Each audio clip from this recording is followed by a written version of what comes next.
Spine secara umum adalah sebuah sistem yang terintegrasi. Cervical secara regional dia mempunyai karakteristik sendiri karena sifatnya yang terintegrasi ini satu bagian atau satu regio atau satu daerah dari spine pasti akan saling mempengaruhi. Jumlah tulang spine ini sekitar 7. Secara umum dibagi dalam regional spine secara umum dibagi menjadi 3, upper cervical, middle cervical, dan lower cervical. Semua regio ini mempunyai karakteristik sendiri. Kita mulai dari craniocervical junction yang menghubungkan antara kranial dengan kepala. Lebih umum disebut sebagai atlanto-occipital joint, C0, C1. Jadi, tugas cervical ini dimulai oleh C1, di mana dia menopang eksternal basis kranii secara kokoh. Berdasarkan kita bisa melihat dari imagine yang saya tampilkan ini bahwa karakter sendi ini tidak mempunyai diskus. Satu bagian yang tidak mempunyai diskus. Dan secara karakteristik kita bisa melihat gambaran dari fascias articularis dari C1 ini itu berbentuk konkav yang superiornya dan berbentuk konveks di inferiornya. Secara struktural, ya, ini akan memberikan secara struktural dan imajiner, dia seperti berbentuk cekung konkav ini, akan memberikan topangan yang sangat kuat terhadap struktur yang ada di atasnya. Kemudian yang di inferiornya, dia berbentuk konveks, sehingga dia terhubung dengan aksis C1 ini berbentuk konveks, sehingga nanti untuk rotasi dan untuk gerakan rotasi dia tidak terhalang oleh ukuran dan bentuk dari tulang itu sendiri. Ini kita lihat aksis, ya. Jadi orientasi fasciasnya itu sedikit lebih konveks kalau dilihat dari superior. Ini kalau bentuknya tergabung. Jika kita perhatikan secara struktural, kombinasi dari C1 ini mirip dengan struktur jembatan ini, di mana ada bagian yang melebar di atasnya yaitu C1 dan ada bagian yang mulai menciut di bawahnya yaitu aksis. Ini dan terhubung dengan struktur tulang-tulang yang lain, sehingga dengan kondisi ini dia bisa menopang bagian yang lebih besar di atasnya, yang dalam hal ini kranium, sehingga terletak dalam posisi yang sangat kokoh.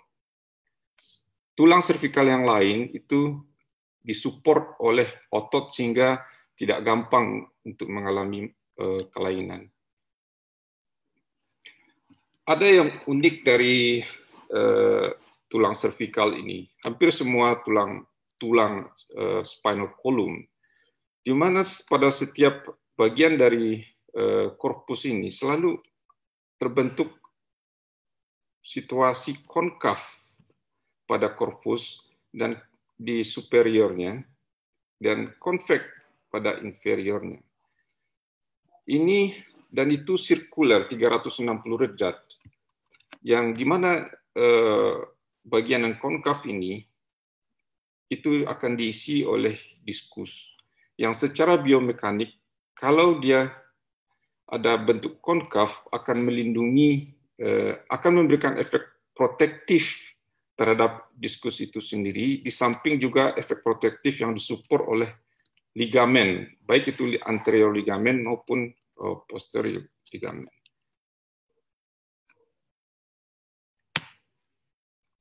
secara keseluruhan gambarnya. Jadi korpus itu ada kurvatura di sana, konveks, konkav, konveks. Ini adalah salah satu komponen yang harus jadi fokus perhatian kita, karena ini adalah akan memberikan efek protektif secara keseluruhan dari cervical system itu sendiri.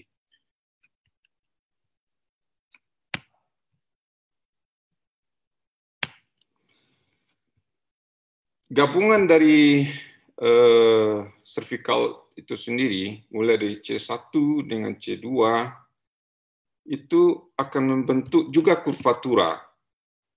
Ya, kurvatura itu terbentuk karena adanya perbedaan tinggi dari ketinggian dari anterodisek atau ketinggian diskus anterior dan ketinggian dari diskus posterior, sehingga membentuk sebuah kurvatura yang secara biomekanik, kurvatura ini sangat penting dalam menjalankan fungsinya secara biologis dan menyebabkan sistem ini bekerja dalam sebuah harmoni.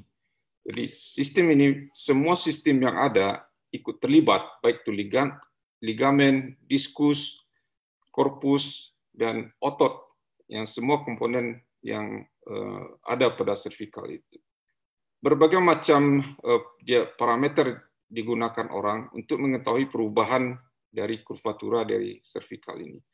Salah satu beberapa yang paling populer adalah anterior vertebral line, posterior vertebral line, spinolaminar line, posterior spinocerebellar. Ini untuk mengetahui perubahan-perubahan bila terjadi perubahan degeneratif,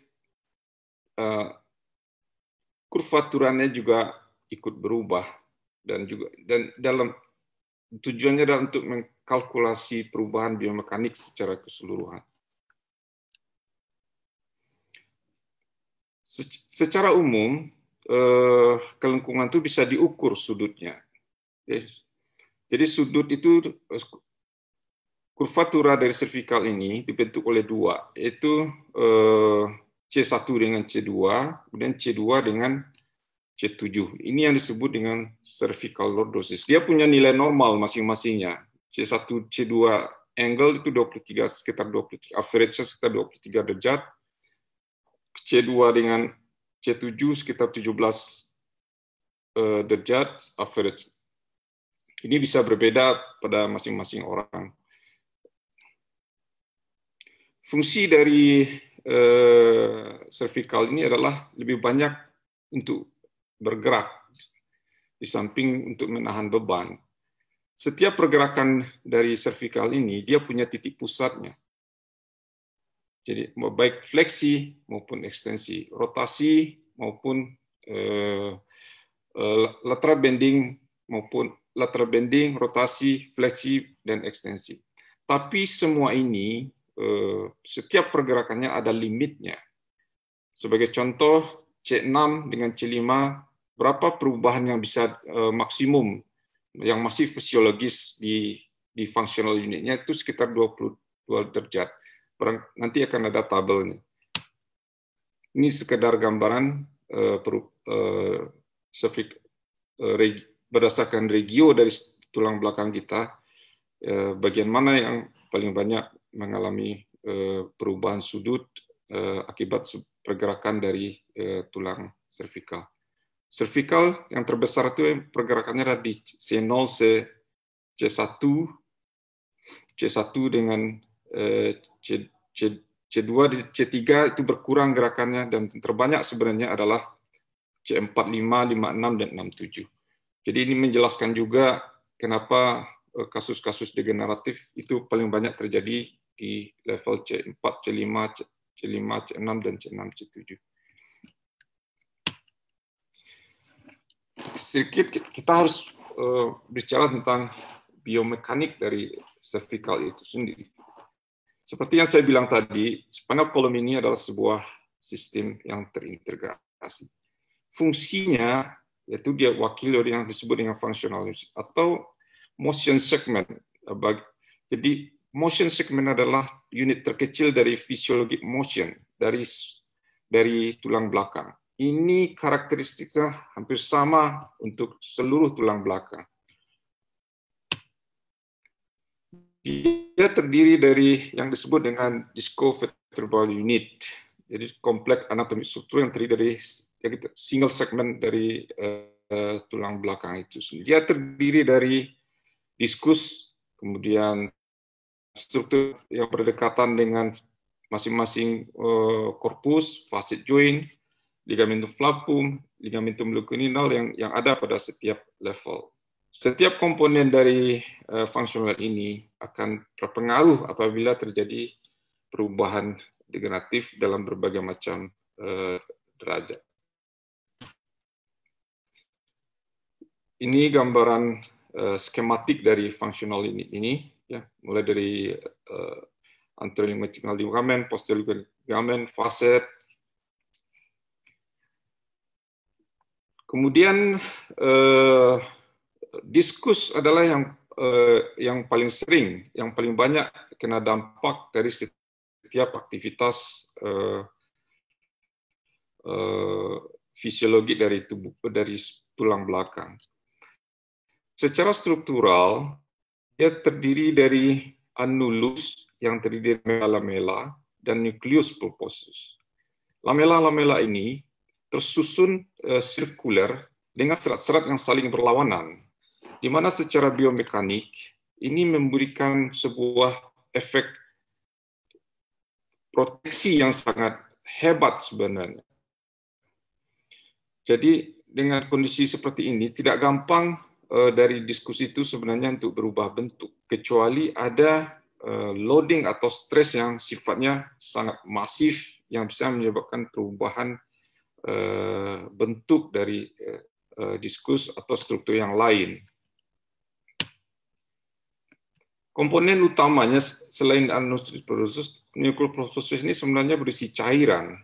Dia karena ini komponen cairan, dia bisa mengikuti bentuk dari nukleus itu sendiri. Jika berubah, dia akan bisa mengikuti bentuk dari nukleus. Jadi perubahan-perubahan itu secara skematik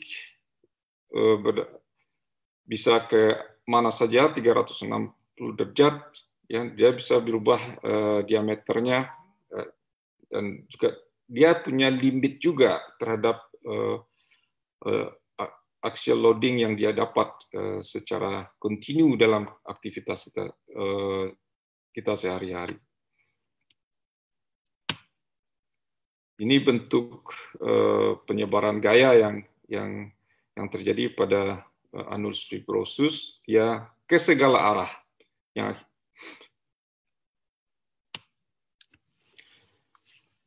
setiap pergerakan perubahan satu bentuk struktur di fungsional ini juga ada perubahan bagi yang lain. Misalnya tadi ada axial loading ke arah diskus. Kemudian pada saat unloading ke arah diskus juga terjadi perubahan di daerah facet misalnya. Ini selalu dalam kondisi yang seirama, ada harmoninya. Secara fisiologik itu terjadi secara harmonis, tidak berlebih dan tidak kurang, selalu dalam batas fisiologik yang bisa ditoleransi oleh tulang servikal itu sendiri. Untuk bekerja, itu aktivitas spine itu sendiri, dia harus selalu dalam kondisi yang stabil, tidak boleh dalam kondisi yang tidak stabil. Apa yang dimaksud dengan stabil ini? White and Punjabi mengajukan konsep tentang stabilitas. Ialah spinal stability adalah kemampuan dari tulang itu sendiri di bawah loading beban fisiologik yang memberikan pola tertentu, pola terbatas terhadap perubahan yang ada, sehingga tidak ada kerusakan atau tidak iritasi terhadap spinal cord, nerve root, dan bisa mencegah perubahan yang tidak bisa kembali, atau bisa menyebabkan nyeri akibat perubahan dari struktur. Konsep ini sebenarnya ditulis oleh Y. Panjabi sendiri masih belum bisa menjelaskan apa itu stabilitas spine secara keseluruhan. Tapi dia dalam tulisan dia juga instability itu lebih gampang untuk didefinisikan karena ini terkait dengan perubahan yang sangat nyata akibat eksesif perubahan eksesif. Jadi kalau ada suatu kelainan, satu saja kelainan di fungsional itu, struktur yang ada di fungsional itu sudah dianggap sebagai suatu instability. Apa yang dimaksud dengan physiologic load pada yang dijelaskan oleh White and Panjabi ini? Ada beberapa hukum fisika yang bisa direlevankan atau bisa dipakai untuk menjelaskan apa yang dimaksud fisiologi load itu. Fisiologi load itu sesuatu yang tidak merusak sifatnya. Jadi aktivitas kita ini harus selalu dalam fisiologik dan tidak boleh di luar kondisi fisiologisnya itu sendiri.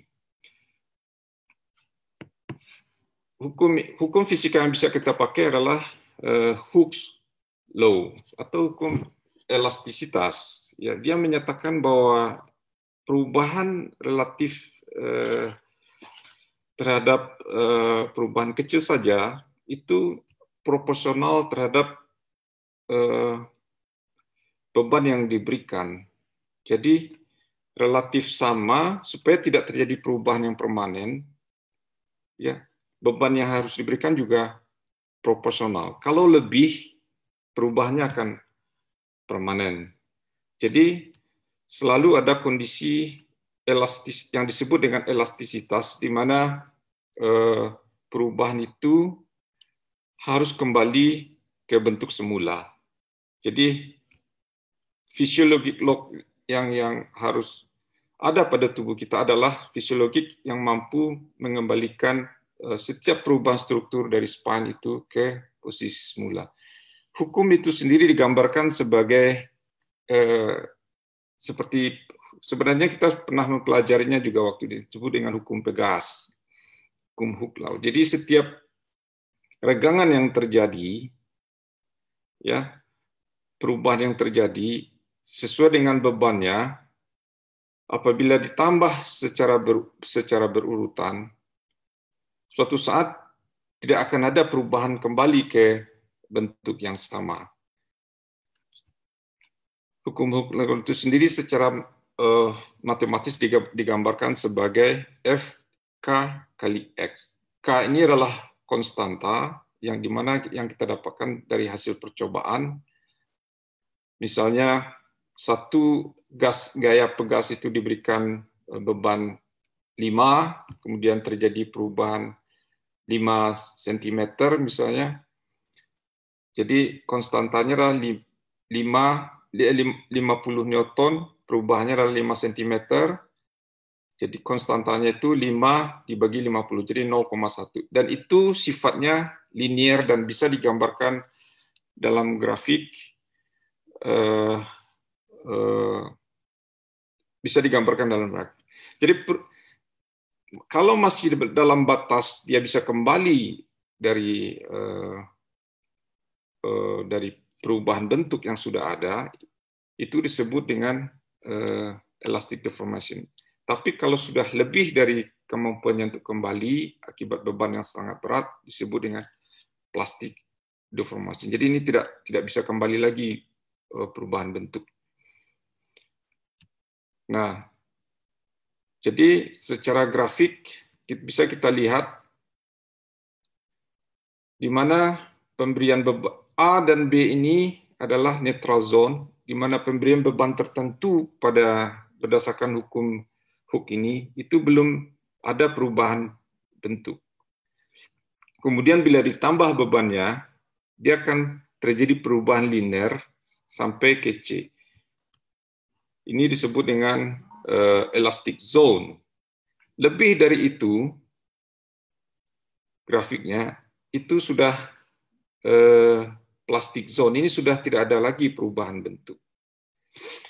Kemudian lebih dari D dan E, C dengan D dan E itu sudah gagal, sudah tidak ada lagi fungsinya. Nah, elastisitas dari struktur ini untuk mengukur itu diukur dengan namanya elastic modulus, di mana stres dan strain ini berdasarkan percobaan itu bisa kita jadikan patokan. Itu masing-masing benda apapun strukturnya, baik yang biologik atau non biologik, punya yang disebut dengan elastic modulus. 3 tipe dari elastic modulus.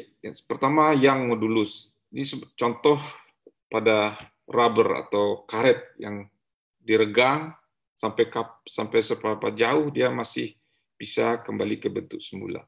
Kemudian ada namanya shear modulus. Jadi shear modulus ini ada benda padat diberikan gaya tangensial sehingga terjadi perubahan tangensial pada benda tersebut. Disebut juga dengan tangensial. Kemudian bulk modulus ini kita padatkan seberapa jauh perubahan dari volume suatu benda jika kita beri tekanan atau dipadatkan.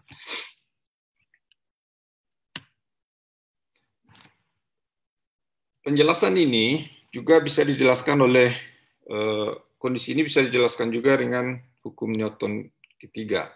Jadi tubuh kita ini selalu ada aksi dan reaksi. Jadi kalau kita melakukan suatu aktivitas, suatu perubahan bentuk terhadap struktur dari tulang belakang, pasti ada resistensi untuk mengembalikannya ke bentuk semula. Jadi ini identik dengan hukum Newton. Jadi kalau aksi dengan reaksi dari badan itu, aksi ini identik dengan disebut dengan deformation force. Kalau identik itu masih dalam kondisi fisiologi. Jadi masih dalam kondisi elastic deformation. Tapi kalau dia kemudian min reaksi ini disebut dengan restoration. Jadi kalau aksi ini lebih tidak sama dengan reaksinya atau lebih besar, itu akan terjadi namanya plastic deformation. Jadi identik dengan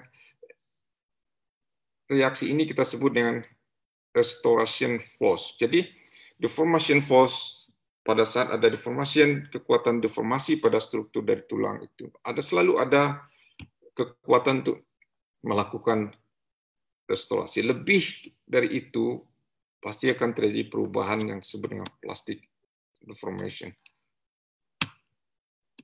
Pada cervical juga berdasarkan hukum law itu juga dilakukan biomekanik testing terhadap tulang cervical. Grafiknya mirip. Jadi bisa kita ukur neutral zone pada tulang cervical kita.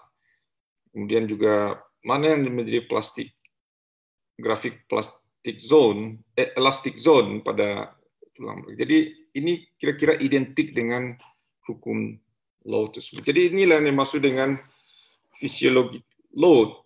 Jadi itu tidak boleh lebih sehingga tidak menimbulkan kerusakan pada struktur tulang belakang di regional maupun secara global.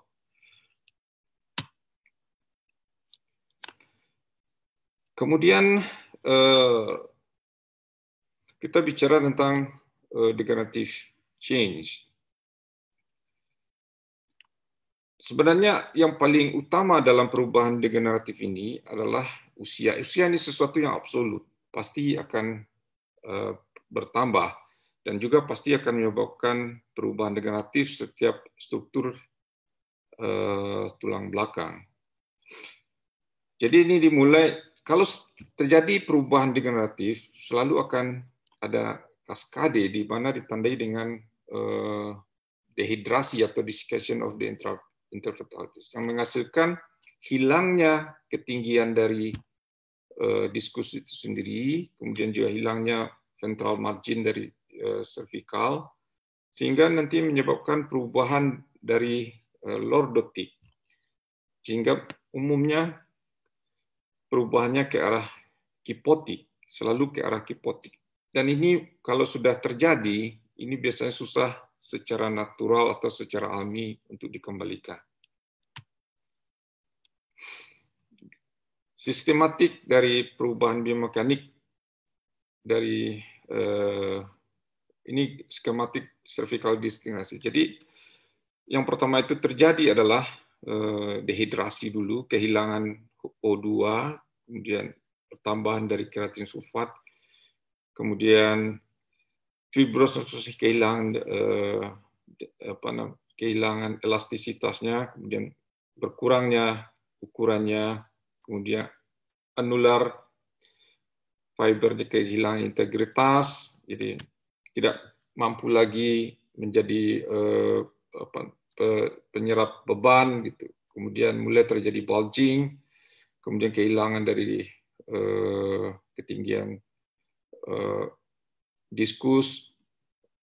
Tentu saja dengan menimbulkan kompresi di daerah anterior, kemudian perubahan sudut, kemudian juga nanti fasetnya juga akan terlibat karena setelah kehilangan fungsi dari diskus itu, faset yang akan menanggung beban di posterior untuk menahan beban. Kemudian mulailah terjadi osteophyte formation. Kemudian kalau ini sudah terjadi, maka terjadi yang disebut progresif kipotik. Proses kipotik ini tidak hanya menyebabkan kompresi dari saraf, tapi juga kelainan vaskular, karena dia bisa menyebabkan tekanan terhadap vaskular, terutama arteri vertebralis. Gambaran skematik yang bila terjadi perubahan degeneratif. Di mana kita lihat fungsional unitnya, diskusnya kehilangan ketinggian, kemudian mulai pipih, kemudian mulai terbentuk dengan bone spur, fasetnya juga mulai terbentuk perubahan negatif dibentuk bone spur juga, dan mulai mengkompres, menekan dari spinal canal, terutama myelum. Ini contoh perubahan dari kondisi yang masih fisiologis. Kita lihat ini cairannya masih banyak, kemudian mulai mengalami dehidrasi, ini kehilangan ketinggian, yang kemudian akhirnya terbentuk sudah mulai terbentuk bone formation, akhirnya mengalami yang disebut dengan spontaneous fusion. Ini kondisi yang sangat tidak menyenangkan bagi pasien, dan ini sangat sulit untuk dilakukan tata laksana sebenarnya, karena kita mengantisipasi biomekanik pada kasus-kasus yang sudah lanjut. Ini sebagai contoh perubahan-perubahan kondisi dari yang sangat fisiologis, ya, di mana lordotiknya masih bagus, ya, tidak ada perubahan, tidak ada pertumbuhan dari tulang, kemudian degenerasi yang terjadi, mulailah terbentuk bone formation, ini juga cervical lordotiknya dihilang, bahkan cenderung untuk kipotik. Kondisi ini tidak akan pernah berhenti. Dia akan cascade seumur hidup kita. Di ekstrim lagi, ini saya, di mana hampir semua level ini mengalami hypertrophic ossification. Ossifikasi heterotopik. Tidak hanya di bagian anteriornya saja, juga terjadi kalsifikasi dari ligamen itu sendiri. Ini bisa kita lihat, yang kita sebut dengan PLL. Kita lihat dari gambar ini betapa hebatnya stenosis yang terjadi, sehingga spinal cord-nya sangat tertekan. pada MRI di T2 kita bisa melihat signal chain yang sangat jelas menjadi lebih hiperintens. Artinya ini fungsi dari spinal cord-nya sudah sangat terganggu.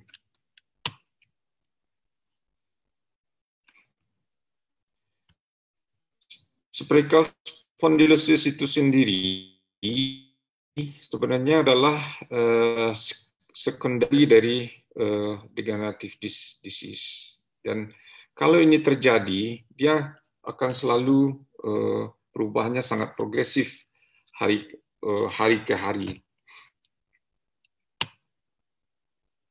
Oke, seperti yang saya bilang tadi, tulang belakang kita ini, spinal column secara keseluruhan adalah sistem yang terintegrasi. Satu bagian akan mempengaruhi, satu regio akan mempengaruhi regio yang. Dalam keadaan normal, axial loading-nya sangat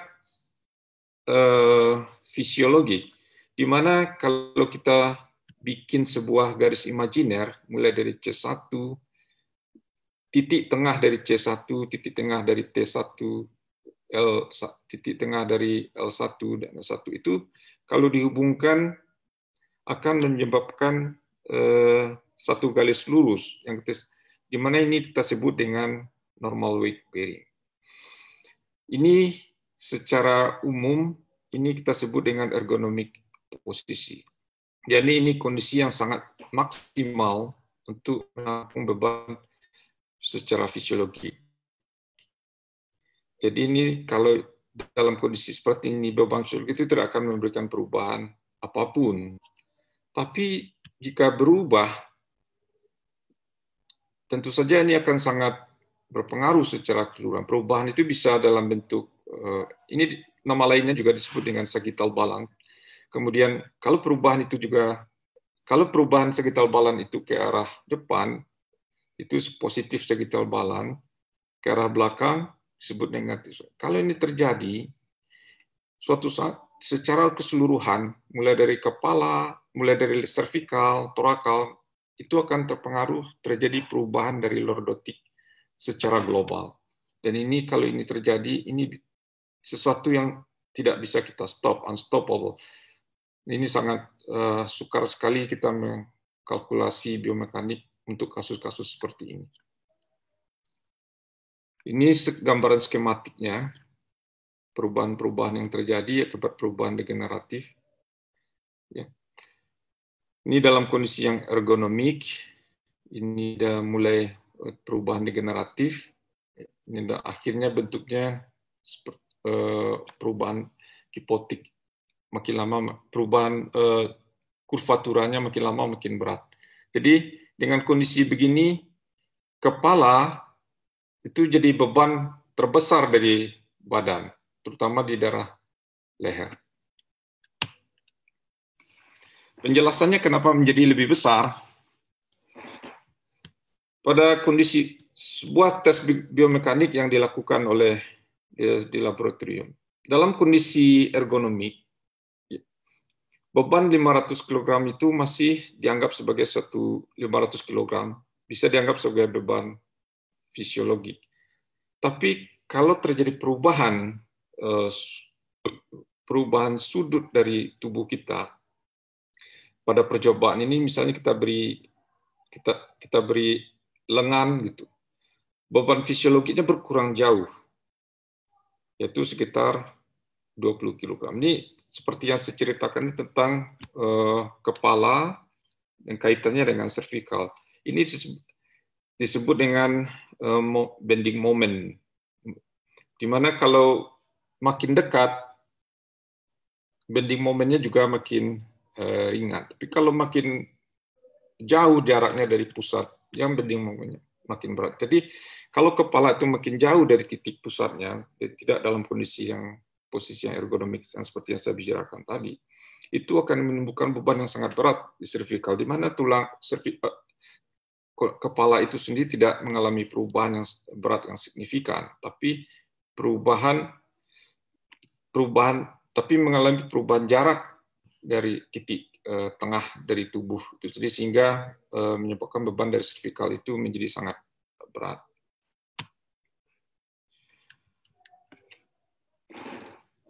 Kondisi kemudian ada satu kondisi yang sangat sering terjadi belakangan ini, di mana kondisi itu disebut dengan text neck pain. Proses degeneratif ini ya memang dipengaruhi dari usia, tapi kondisi tertentu itu bisa menyebabkan akselerasi dari perubahan degeneratif. Jadi misalnya kelainan development, kemudian juga infeksi, kemudian yang paling sering itu adalah kegagalan dalam kalkulasi biomekanik dari badan, sehingga menimbulkan trauma sebenarnya. Trauma itu tidak harus dalam bentuk kecelakaan, tapi trauma yang kita berikan karena kesalahan posisi, kesalahan ergonomik dari badan itu sendiri, yang tersebut dengan traumatic loading. Dan ini umumnya akibat dari satu struktur dari badan itu mengalami chronic overload.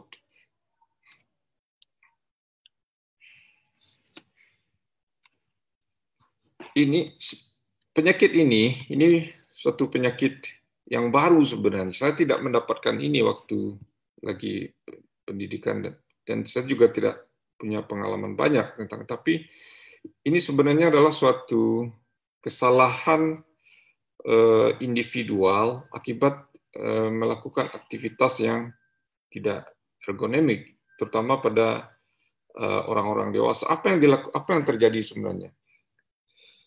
Jadi aktivitas yang terbanyak dilakukan di dunia ini sekarang, pernah ada satu literatur membuat sebuah rilis, adalah aktivitas texting, membaca smartphone, dan itu dilakukan dalam waktu yang sangat lama dengan posisi leher yang fleksi dalam waktu yang lama. Kondisi ini sebenarnya tidak ergonomik dan menyebabkan kalau ini terjadi dalam waktu yang lama dan terus-menerus pasti akan menyebabkan injuri secara perlahan, injuri secara kronik. Ini umumnya terjadi pada anak-anak muda. Sekarang ini rata-rata hampir 5-7 jam pasti average-nya itu setiap individu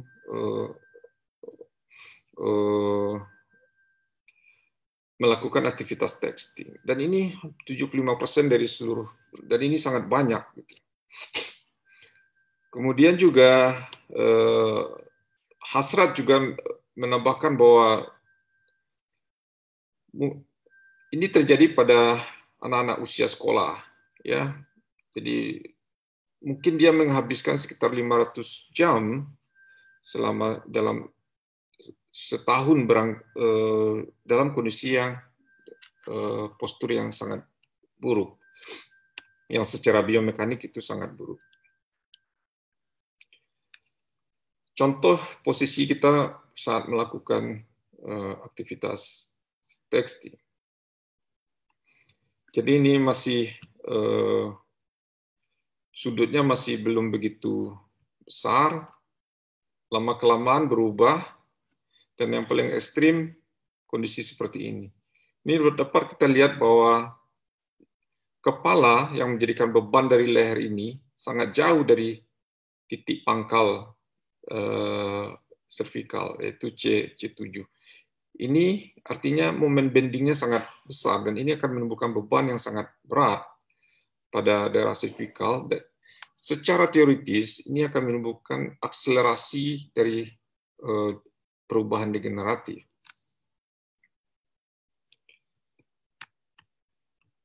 So, dapat kita lihat pada gambar ini, ya, setiap perubahan dari posisi kepala itu akan memberikan beban yang lebih terhadap leher. Misalnya dalam kondisi yang tidak ada perubahan sudut, kepala itu sekitar 10-12 pound.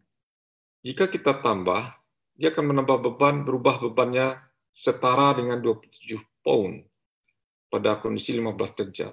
30 derajat 40 pound. 45 derajat 49, 60 derajat. Jadi makin lama makin berat. Situasi ini tentu akan menimbulkan perubahan struktur kalau ini dilakukan dalam waktu yang sangat lama dan tahunan.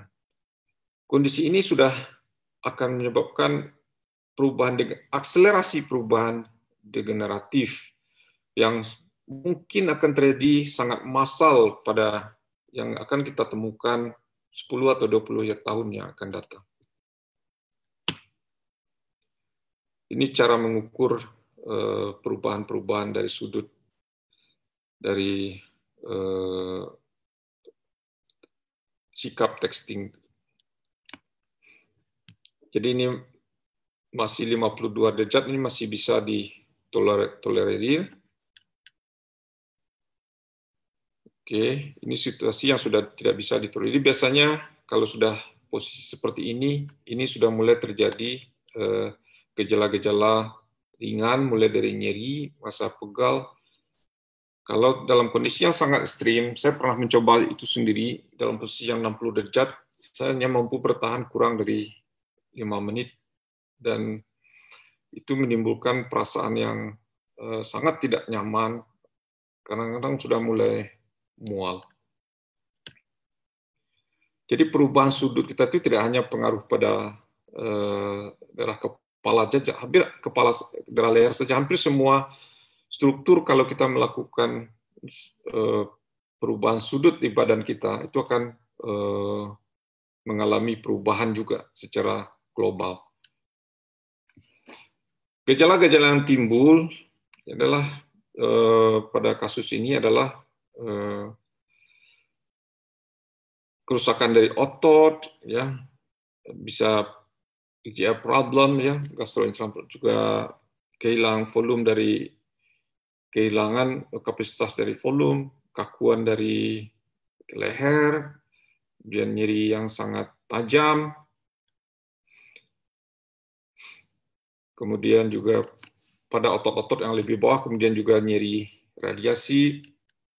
radiating pain, kelemahan, sakit kepala, dan secara struktural yang terjadi adalah mendatarnya spinal curve itu sendiri.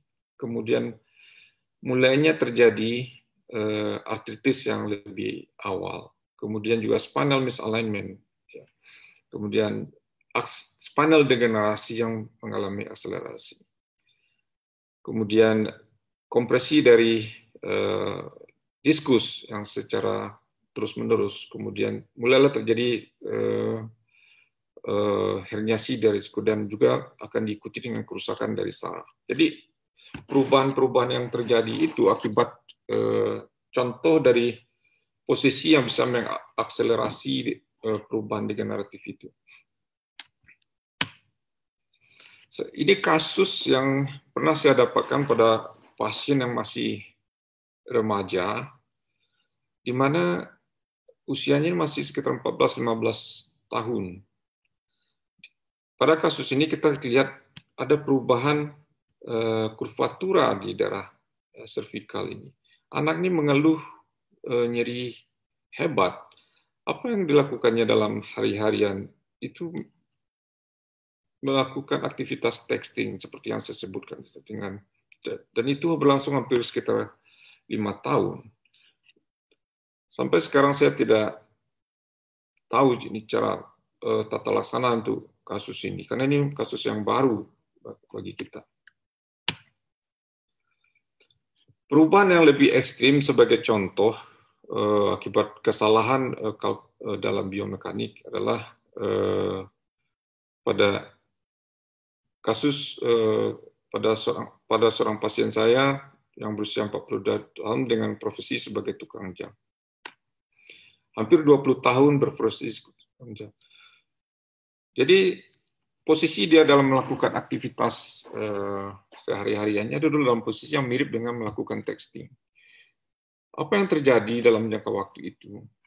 Itu ada terjadi perubahan degeneratif di mana terdapat degeneratif disc pada cervicalnya multi-level, juga terjadi perubahan kurvatura secara global di daerah cervical, di mana ini sudah mulai strike cervical, dan tidak hanya di cervical saja perubahannya, di daerah lumbal juga ikut terlibat, di mana terjadi juga degeneratif diskus di daerah lumbal dan menyebabkan spinal stenosis. Jadi bisa kita bayangkan satu perubahan struktur akibat kesalahan biomekanik itu akan mempengaruhi struktur yang lain. Jadi ini juga kipotik dari torasiknya juga mulai hilang, dan ini pada kasus-kasus yang seperti yang saya sebutkan pada kasus teks, kemungkinan besar kasusnya ke depan akan banyak kita temui adalah kondisi yang seperti ini. Jadi ini adalah the future case untuk spine surgeon masa datang. Tata laksana untuk kasus-kasus degeneratif disc pada tulang cervical ini, selain dari yang non-surgical, itu ada dilakukan surgical management. Surgical management untuk kasus ini, secara teoritis, itu sukses rate sangat tinggi, hampir 96% sukses rate secara surgical. Tapi secara klinis, masih ada fail-nya sekitar 4-5%. Karena ini sangat sulit sekali membuat sebuah kalkulasi biomekanik untuk kasus-kasus yang sudah mengalami perubahan degeneratif ini, apalagi sudah terjadi perubahan kurvatura dengan terjadi perubahan terbentuknya osteofit, heterotopik ossification. Ini salah satu contoh kasus fail to construct, gagal mengkonstruk biomekanik sebelum operasi. Ini kasus dengan HNP C3, C4, C4, C5. Secara klinis, pasien ini sebenarnya membaik, tidak ada masalah sebenarnya. Tapi secara biomekanik ini bermasalah, di mana saya mencoba merestore kurvatura ini dengan plate, cervical plate. Tapi hanya dalam waktu 1 bulan setelah dia kontrol, terjadi loosening dari screw, di mana kita lihat plate ini tidak menempel lagi ke korpus, ada jarak, jadi tidak memberikan efek protektif sebenarnya spine. Tapi klinisnya tidak relatif membaik menurut pasien. Saya pernah menawarkan, tapi pasiennya tidak bersedia. Kegagalan kalkulasi biomekanik yang lain adalah di mana pada kasus yang sama tanpa menggunakan cervical plate. Dan ini sebenarnya masih bagus lordotiknya pada saat awal.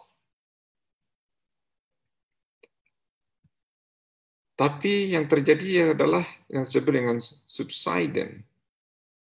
Jadi material diskus yang kita ganti, yang isi dengan cage ini, itu masuk ke dalam korpus. Lama-lama ini terjadi juga perubahan kurvatura. Di mana kita lihat posterior vertikal yang biru ini, posterior vertebral line, ya masih ada kurvaturanya, lordotiknya, ini menjadi strike.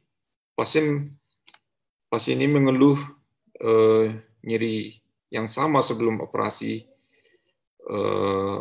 dengan kasus yang seperti ini. Pasien ini akhirnya dioperasi ulang dan dipasang lateral mesh di posterior.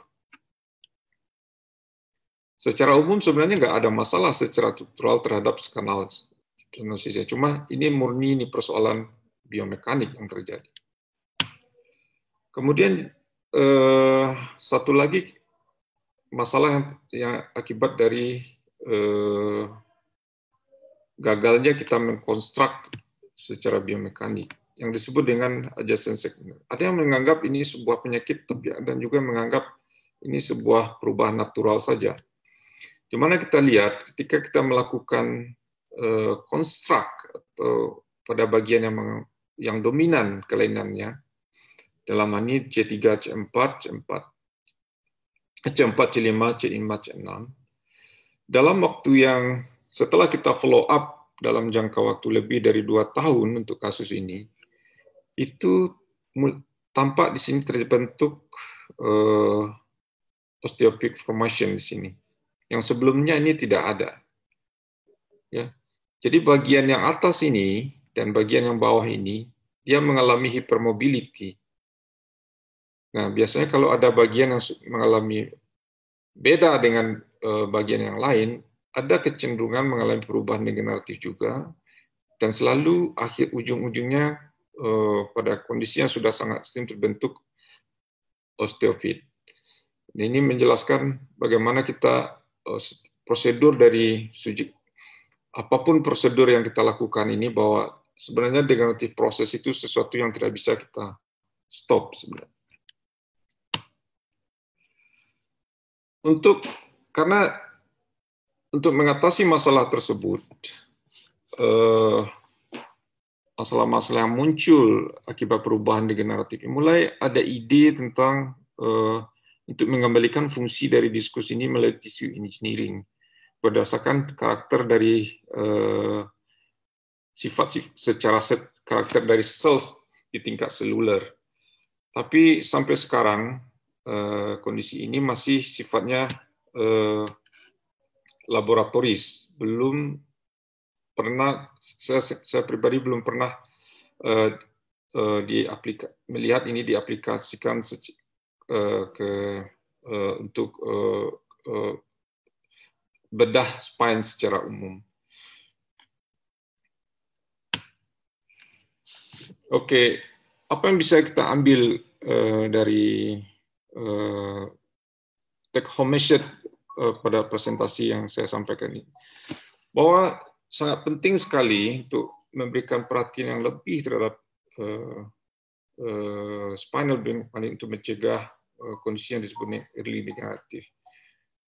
Banyak sekarang kondisi early degenerative terjadi pada anak-anak muda. Dalam praktek sehari-hari, dulunya barangkali sekitar 5 tahun yang lalu ini jarang sekali anak muda, dan ini umum terjadi pada orang-orang yang usia late 40. Tapi kalau ini karena kondisi banyak sekali aktivitas individu yang biomekaniknya sangat jelek, bisa yang akhirnya menyebabkan early degeneratif. Sekali degeneratif itu terjadi, itu tidak bisa akan cascade, ya, akan ada proses secara terus, dan ini tidak bisa dihentikan.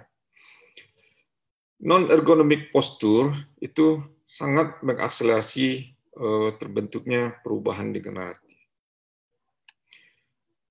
Perubahan degeneratif itu sebenarnya faktor adalah trauma. Trauma akibat yang kita sebut dengan traumatic loading seperti yang saya bicarakan. Termasuk akibat dari overload secara kronik. Manajemen secara bedah maupun bedah untuk kasus ini masih sangat menantang, gitu. Masih banyak yang harus dievaluasi, karena tak ada satupun manajemen untuk kasus degeneratif yang memberikan hasil yang sangat memuaskan atau apapun situasinya, karena perubahan degeneratif ini sesuatu yang masih misteri bagi spine surgeon secara khusus. Terima kasih, barangkali itu yang bisa saya sampaikan.